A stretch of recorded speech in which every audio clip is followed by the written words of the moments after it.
So hello students, welcome back to my YouTube channel. तो last हमने discuss किया था, जो लास्ट का लेक्चर था वो हमने कंक्लूड किया था रेजिस्टेंस पर, जहां पर हमने ओम्स लॉ डिस्कस किया, ओम्स लॉ का एक्सपेरिमेंटल वेरिफिकेशन डिस्कस किया। उसके बाद हमारे पास एक नया कंसेप्ट आया, that is resistance of any substance और रेजिस्टेंस ऑफ अ रेजिस्टर और रेजिस्टेंस ऑफ अ कंडक्टर। मतलब एक इंपॉर्टेंट प्रॉपर्टी किसी सबस्टेंस की जिसकी वजह से वो फ्लो ऑफ चार्ज को अपोज करता है, ये हमने लास्ट टाइम डिस्कस किया। आज हम उसी रेजिस्टर को या उस रेजिस्टेंस कंसेप्ट को फर्दर एलाबोरेट करते हैं, एक्सप्लेन करने की कोशिश करेंगे कि आखिरकार ये रेजिस्टेंस क्या होता है। अगर रेजिस्टेंस होता है किसी सबस्टेंस में, वो किस किस चीज़ पे डिपेंड हो सकता है। डिपेंड होने का मतलब ये है कि वो चीज़ जो है रेजिस्टेंस किसी पर्टिकुलर मटेरियल का या किसी पर्टिकुलर कंडक्टर का, किसी पर्टिकुलर सबस्टेंस का या इलेक्ट्रिकल कंपोनेंट का, वो किस किस चीज़ पर डिपेंड हो सकता है। मींस वो किस तरीके से वैरी कर सकता है, मतलब उसकी वैल्यू वैरी होगी या नहीं होगी, वो हमने देखना है। तो लास्ट टाइम हमने यहां पर ये डिस्कस किया कि मेरे पास ये जो रेजिस्टेंस होता है, रेजिस्टेंस किसी भी कोई भी मेरे पास सबस्टेंस है, उस सबस्टेंस में एक प्रॉपर्टी होती है। क्या होती है?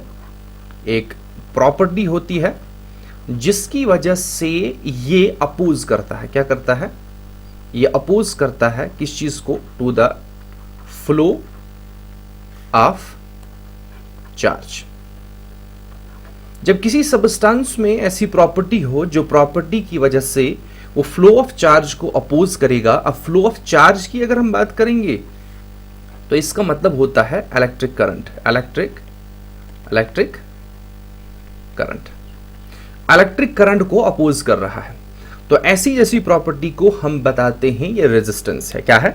रेजिस्टेंस है, ये ध्यान रखना है। तो हमारी पास इसमें लास्ट टाइम मैंने डिटेल में डिस्कस किया है कि आखिरकार रेजिस्टेंस हमारी पास किसी भी सबस्टेंस का क्या हो सकता है।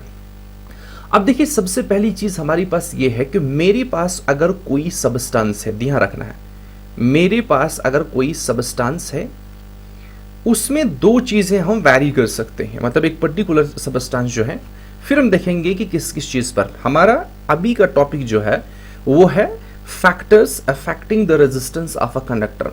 मेरे पास कंडक्टर है, उसका रेजिस्टेंस है, वो रेजिस्टेंस किस किस चीज की वजह से वैरी कर सकता है, चेंज हो सकता है, या किस चीज पे डिपेंड है, उसकी वैल्यू जो है वो किस चीज पे डिपेंड है, वहां की ओर अप्रोच करेंगे बिल्कुल स्टेप बाय स्टेप।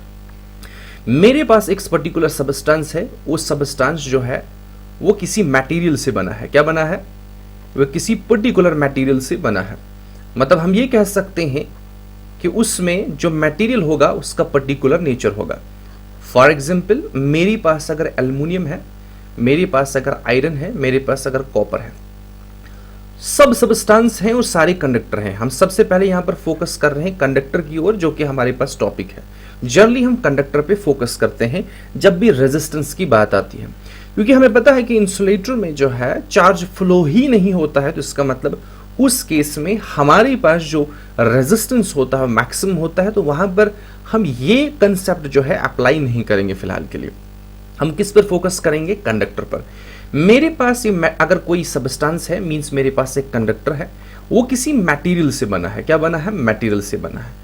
मतलब ये है कि हर एक कंडक्टर, हर एक सबस्टेंस जो फ्लो ऑफ चार्ज को कंडक्ट करता है, या हम ऐसा कह सकते हैं कि जो करंट को कंडक्ट करता है, वो पर्टिकुलर नेचर का हो सकता है। मतलब ये है कि अगर वो एल्युमिनियम का बना है तो यहां पर इसका अरेंजमेंट जो होगा, जो इलेक्ट्रॉन का अरेंजमेंट होगा, जो इलेक्ट्रॉन का अरेंजमेंट होगा, जिसे हम कहेंगे इलेक्ट्रॉनिक कॉन्फ़िगरेशन, इलेक्ट्रॉन का अरेंजमेंट, और उसके बाद न्यूक्लियस में कितना चार्ज हो सकता है, मींस न्यूक्लियर स्ट्रक्चर।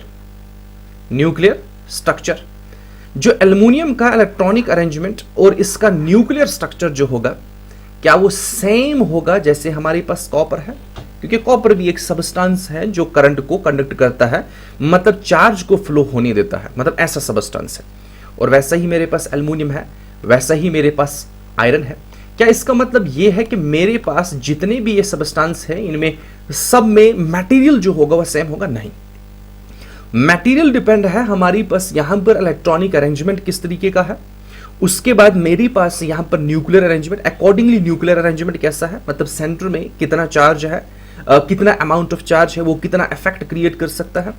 देखो सब में यहां पर भी हमारे पास चार्ज फ्लो हो सकता है, यहां पर भी, यहां पर भी, लेकिन मसला यह है कि कोई भी सबस्टांस है जो कंडक्ट करता है इलेक्ट्रिसिटी या इलेक्ट्रिक करंट, वो जरूरी नहीं है कि हमारे पास उन सब में मटेरियल सेम होगा।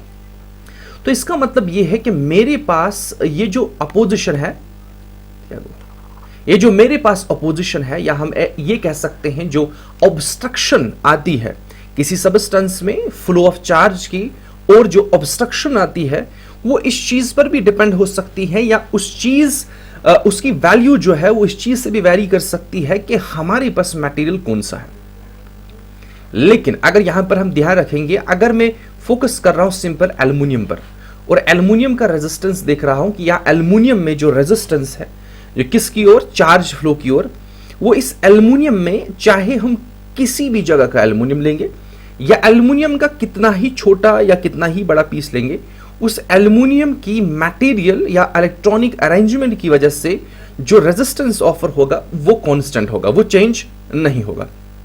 मेरे कहने का मतलब यह है कि मेरे पास एल्युमिनियम है, एल्युमिनियम का एल्युमिनियम होने की वजह से, मतलब उसके मटेरियल होने की वजह से, उसकी इलेक्ट्रॉनिक कॉन्फ़िगरेशन, न्यूक्लियर अरेंजमेंट होने की वजह से कुछ ना कुछ इसमें प्रॉपर्टी होगी जिस प्रॉपर्टी की वजह से वो चार्ज को अपोज करेगा। तो इसका मतलब यह है कि मटेरियल की वजह से जो मेरे पास अपोजिशन होगा, जो मेरे पास ऑब्स्ट्रक्शन होगा to the flow of charge, वो फिक्स रहेगा पर्टिकुलर मटेरियल के लिए।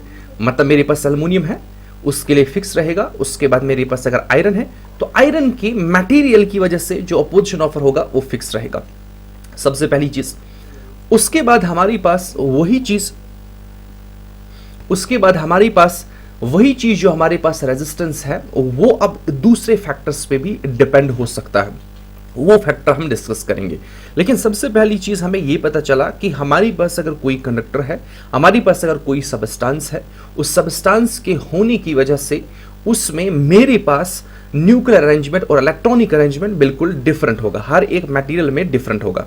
और अकॉर्डिंगली उनमें जो न्यूक्लियर अरेंजमेंट है, या हम पॉजिटिव चार्ज कहेंगे या कर्नल कहेंगे, वह अकॉर्डिंगली वाइब्रेट करेगा, उसका फील्ड अकॉर्डिंगली डिफरेंट होगा।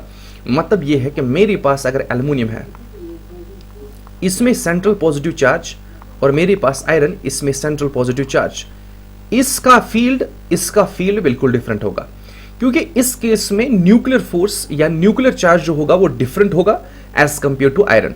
क्योंकि हमारे पास एल्युमिनियम में जितने नंबर ऑफ इलेक्ट्रॉन्स अरेंजमेंट होगा या नंबर ऑफ इलेक्ट्रॉन्स होंगे, अकॉर्डिंगली मेरे पास सेंटर में इसके न्यूक्लियस में पॉजिटिव चार्ज होगा।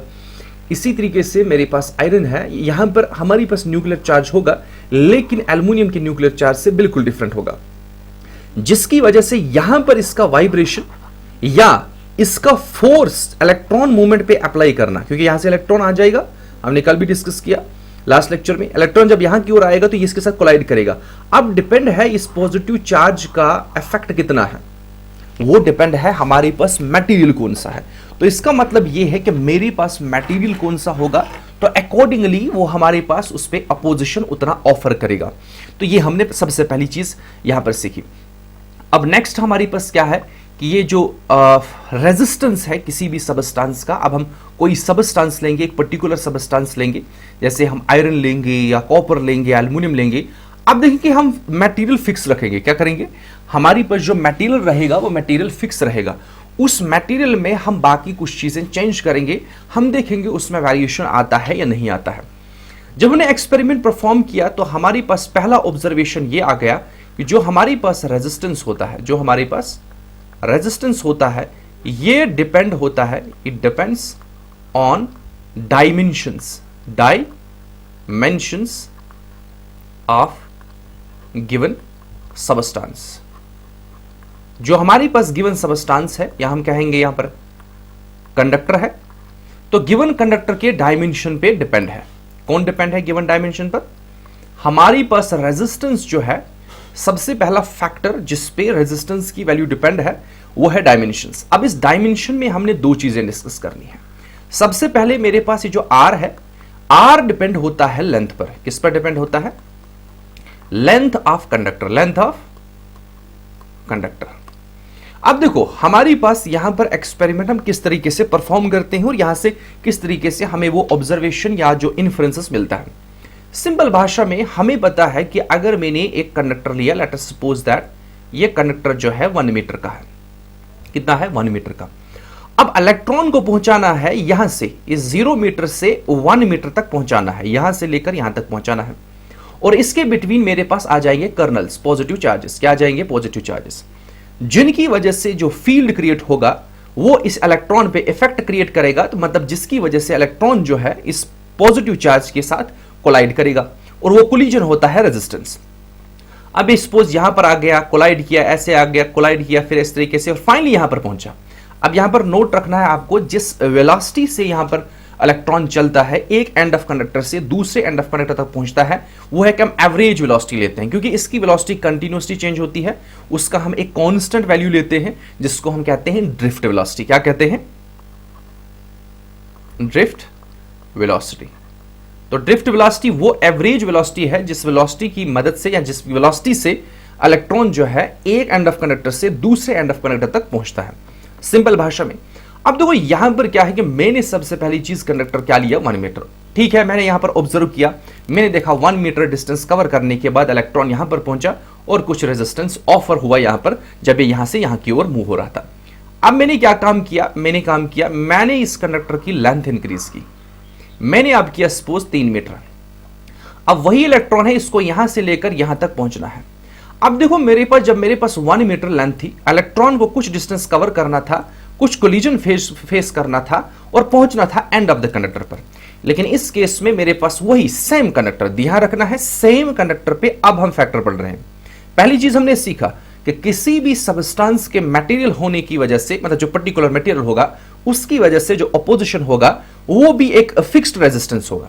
लेकिन अब हम कुछ चीजें वेरी करेंगे जिसकी वजह से वो रेजिस्टेंस जो है वो रेजिस्टेंस में कुछ एडिशन आ जाएगा, मतलब रेजिस्टेंस, टोटल रेजिस्टेंस जो है वो वेरी करेगा। अब देखो लेट अस सपोज दैट अभी हम बात कर रहे हैं एल्युमिनियम की। किसकी? सबसे पहली चीज हमने लिया 1 मीटर, हमने देखा यहां पर कुछ रेजिस्टेंस ऑफर हो रहा है। ठीक है, अब हमने क्या काम किया? हमने लेंथ इंक्रीज किया। क्या किया? हमने लेंथ इंक्रीज किया। जो ही हमने लेंथ इंक्रीज किया वही सेम मटेरियल है, सेम यहां पर पॉजिटिव चार्जेस होंगे, लेकिन अब इलेक्ट्रॉन को ज्यादा नंबर ऑफ पॉजिटिव चार्ज के साथ कोलिजन फेस करना पड़ेगा। क्योंकि लेंथ इंक्रीज हुई, नंबर ऑफ एटम्स इंक्रीज हुए, नंबर ऑफ एटम्स इंक्रीज हुए तो number of central positive charge, जिसको हम कर्नल या न्यूक्लियर चार्ज कहते हैं, उसके साथ कोलिजन फेस करना जो है वो इंक्रीज हो जाएगा। इसका मतलब यह है कि पहले केस में मेरे पास लेंथ कम थी और रेजिस्टेंस कम था एज कंपेयर टू कंपेरिजन करना है ना, कम से कम 2-3 ऑब्जर्वेशन हमें लेनी है। अगर इसके बाद में लेता हूं 3 की बजाय लेता हूं 10 मीटर, कितना ले रहा हूं? 10 मीटर लेंथ का कंडक्टर, तो यहां पर हमारे पास ज्यादा 3 मीटर से भी ज्यादा कोलिजन फेस करना पड़ेगा, किसको? इलेक्ट्रॉन को। इसका मतलब अगर यहां से फर्स्ट केस से थर्ड केस की ओर मूव करेंगे तो हम ये देख रहे हैं कि अगर मेरे पास लेंथ कम होगा, क्या होगा? लेंथ कम होगा तो रेजिस्टेंस कम होगा। अगर मेरे पास लेंथ इंक्रीज होगा तो रेजिस्टेंस भी इंक्रीज होगा। तो यहां से हमारे पास कंक्लूजन क्या मिला? यहां से हमने कंक्लूड ये निकाला कि मेरे पास अगर कोई भी कंडक्टर है जिसका लेंथ इंक्रीज हो रहा है उसका रेजिस्टेंस भी इंक्रीज होगा। दैट इज, हम ये कह सकते हैं जो रेजिस्टेंस है that is directly proportional to the length of that very conductor. मतलब ये है कि अगर ये हमने देखा, ऑब्जर्व किया, हमने देखा और दिमाग लगाया थोड़ा सा, क्योंकि कल लास्ट लेक्चर में हमने ये डिस्कस किया है कि रेजिस्टेंस जो है उसका वजह क्या है। ठीक है, नहीं, उसका वजह जो मैन है वो है वाइब्रेशन ऑफ न्यूक्लियर चार्ज या वाइब्रेशन ऑफ न्यूक्लियस या वाइब्रेशन ऑफ पॉजिटिव चार्ज। ठीक है, अब जितना लेंथ हम इंक्रीज करेंगे अकॉर्डिंगली मेरे पास रेजिस्टेंस इंक्रीज होगा। हो गया पहला केस। तो लेट अस सपोज दैट ये हमारे पास फर्स्ट केस है। सेकंड हमारे पास केस इसी में डायमेंशन में सेकंड केस हमारे पास है। हमने एक काम किया, हमने सेम कंडक्टर लिया aluminium. Let us suppose that हमने क्या लिया? सेम कंडक्टर क्या लिया? एल्युमिनियम। अब इस केस में हम क्या काम करेंगे? हम इस केस में क्या काम करेंगे? हम यहां पर अब एरिया जो है, एरिया ऑफ क्रॉस सेक्शन, उसको चेंज करेंगे। मतलब मेरे पास जो वायर होती है, ये मेरे पास वायर है या कंडक्टर है, किसी भी किस्म का है, चाहे सिलेंड्रिकल है, रेक्टेंगुलर है, सर्कुलर है, व्हाटएवर जो भी है, ठीक है। इसका एंड वाला पोर्शन जो है, ये जो सेक्शन, क्रॉस सेक्शन वाला पोर्शन होता है, ये एंड बिल्कुल यहां पर हमारे पास अगर हम देखेंगे तो अगर सिलेंड्रिकल वायर है तो यहां पर एक सर्कल होगा। अगर रेक्टेंगुलर होगा तो यहां पर हमारे पास एक एंड पर रेक्टेंगल होगा, अगर स्क्वायर होगा तो एंड पर हमारे पास क्या होगा, एक स्क्वायर होगा। और ये जो बिल्कुल एंड पर होता है इसको कहते हैं क्रॉस सेक्शन। क्या कहते हैं, क्रॉस सेक्शन। अब इस क्रॉस सेक्शन का कुछ एरिया होगा जिसको हम कहेंगे एरिया ऑफ क्रॉस सेक्शन। अब इसका एरिया है क्योंकि ये सरफेस बन रही है, इसका एरिया होगा, क्या होगा, एरिया, जिसको हम कहते हैं area of what, cross section, of cross section. अब देखो अगर हम area of cross section increase या डिक्रीज कर रहे हैं, लेट अस सपोज दैट हमने इंक्रीज किया, लेट अस सपोज दैट हमने क्या काम किया, हमने इंक्रीज किया, हमने area of cross section increase किया। अगर हमने area of cross section increase किया तो मतलब क्या है, हमने वायर को थिक किया। क्या किया, अगर मैंने area of cross section increase किया इसका मतलब क्या है कि हमने वायर को क्या किया, थिक किया, जिसकी वजह से क्या होगा कि अगर मेरे पास ये इलेक्ट्रॉन था इसको पहुंचना था यहां पर, अब आगे मेरे पास पॉजिटिव चार्ज तो होंगे लेकिन इलेक्ट्रॉन को स्पेस मिलेगी भागने के लिए, मतलब जब वो कोलाइड करेगा उसके बाद उसको स्पेस मिलेगी, एक टाइम मिलेगा जिसमें कोई कोलिजन नहीं होगी। मतलब लेट अस सपोज दैट ये यहां पर इस तरीके से इससे कोलाइड हो गया तो ये यहां जाएगा, यहां पर स्पेस है, अगर यहां इसके साथ कोलाइड हुआ तो यहां जाएगा, मतलब स्पेस ज्यादा है। अगर मेरे पास इलेक्ट्रॉन को भागने के लिए स्पेस ज्यादा है तो इसका मतलब क्या है, कोलिजन कम होंगी, कोलिजन कम होगी। मतलब यह है कि कोलिजन तो होंगी लेकिन कोलिजन क्या होंगी, कम होगी। इस केस में एरिया ऑफ क्रॉस सेक्शन में स्पेस, मेरे पास जो स्पेस है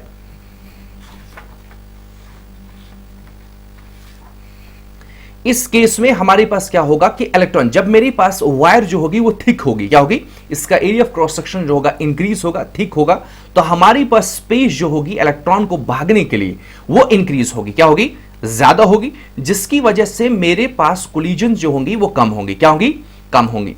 तो इसका मतलब यह है कि जब मैं area of cross section increase कर रहा हूं, क्या कर रहा हूं, area of cross section increase कर रहा हूं, इलेक्ट्रॉन को भागने के लिए स्पेस क्या हो रही है, इंक्रीज हो रही है, जिसकी वजह से मेरे पास कोलिजन्स क्या होंगी, डिक्रीज होगी। तो मतलब यह है कि रेजिस्टेंस क्या होगा, डिक्रीज। तो इसका मतलब यह है कि मेरे पास रेजिस्टेंस और यहां पर एरिया ऑफ क्रॉस सेक्शन का रिलेशन किस तरीके का है, इनडायरेक्ट, मींस इनवर्स। मतलब हम area of cross section increase कर रहे हैं, यहां पर रेजिस्टेंस क्या हो रहा है, डिक्रीज। सेम तरीके से सिमिलरली अगर हम यहां पर एरिया ऑफ क्रॉस सेक्शन क्या कर रहे हैं, कम कर रहे हैं, वो भी हम देखेंगे। लेट अस सपोज दैट मैंने क्या काम किया, मैंने किया एरिया ऑफ क्रॉस सेक्शन कम। एरिया ऑफ क्रॉस सेक्शन कम करने का मतलब क्या है, आप वायर बना रहे हैं थिन, क्या बना रहे हैं, आप वायर बना रहे हैं थिन।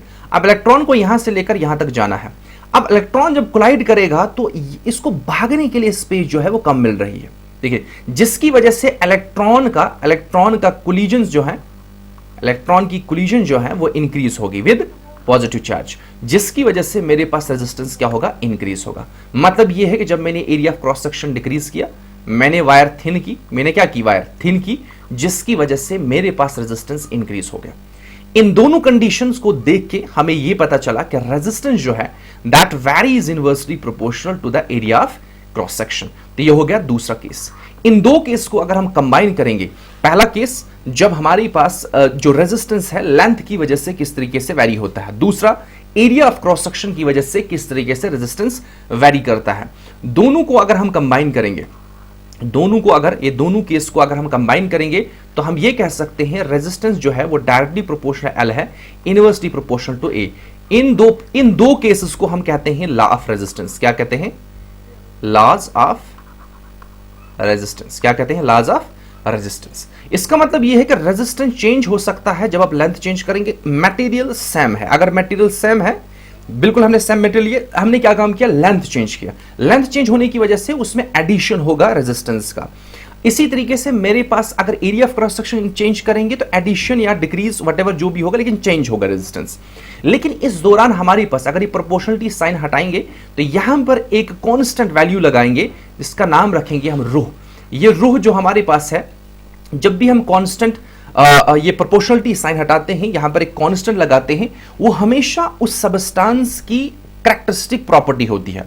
मतलब जो हमारे पास सबस्टेंस अभी है, जैसे वायर है, कोई रेजिस्टर है, उसकी कैरेक्टरिस्टिक प्रॉपर्टी होगी, मतलब वो इनहेरेंट होगी, वो उस मटेरियल की वजह से होगी। तो यहां पर भी ये जो रूह हमारे पास कांस्टेंट है, ये मेरे पास उस मटेरियल की प्रॉपर्टी है। क्या है, उस मटेरियल की कैरेक्टरिस्टिक प्रॉपर्टी है। क्या है, करेक्टरिस्टिक प्रॉपर्टी है। लेकिन अगर हम गौर से देखेंगे ये करेक्टरिस्टिक प्रॉपर्टी कंट्रीब्यूट करती है टोटल रेजिस्टेंस को, तो इसका मतलब ये करेक्टरिस्टिक प्रॉपर्टी है जिसकी वजह से ये चार्ज फ्लो को अपोज करता है।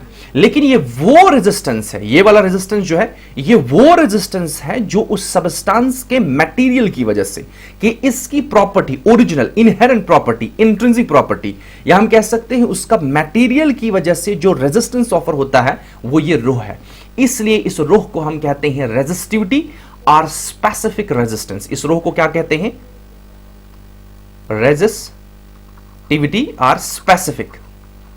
स्पेसिफिक इसलिए क्योंकि स्पेसिफिक रेजिस्टेंस इसलिए क्योंकि हर एक स्पेसिफिक मटेरियल के लिए ये डिफरेंट होगा और फिक्स्ड होगा। जैसे एल्युमिनियम के लिए फिक्स्ड होगा, कांस्टेंट होगा उसके मटेरियल में स्टार्टिंग मैंने आपको बताया कि इलेक्ट्रॉनिक कॉन्फ़िगरेशन और न्यूक्लियर चार्ज कैसे है, अकॉर्डिंगली ये उतना रेजिस्टेंस होगा, ये फिक्स्ड रहेगा। इसी तरीके से मेरे पास अगर आयरन है, आयरन के लिए डिफरेंट होगा लेकिन फिक्स्ड होगा, ये फिक्स्ड होगा। लेट अस सपोज दैट मैं कह रहा हूं कि मैंने एक आयरन लिया, कोई उसका लेंथ है या और एरिया ऑफ क्रॉस सेक्शन है, तो मैंने सपोज बताई आयरन का जो इनहेरेंट मटेरियल की वजह से रेजिस्टेंस है वो है 0.1 ओम। कितना है? 0.1 ओम। लेकिन टोटल जो मेरे पास आयरन है, जो मैंने लिया है पर्टिकुलर स्पेसिमेन, उसमें टोटल रेजिस्टेंस जो है वो 5 ओम है। कितना है? 5 ओम। टोटल 5 ओम है, लेकिन 5 में से 0.1 ओम जो है वो इसके मटेरियल की वजह से है, और 4.9 जो है वो इनके dimensions, length, area of cross section की वजह से है। ठीक है कि नहीं? तो ये हमारे पास है। अब हमारे पास जिस मटेरियल का रेजिस्टिविटी, जिस मटेरियल का रेजिस्टिविटी कम होगा उसमें कंडक्टिविटी जो है, मतलब कंडक्टिविटी मींस चार्ज को फ्लो करने की क्षमता जो है वो ज्यादा होगी, उसमें कंडक्टिविटी क्या होगी? ज्यादा होगी।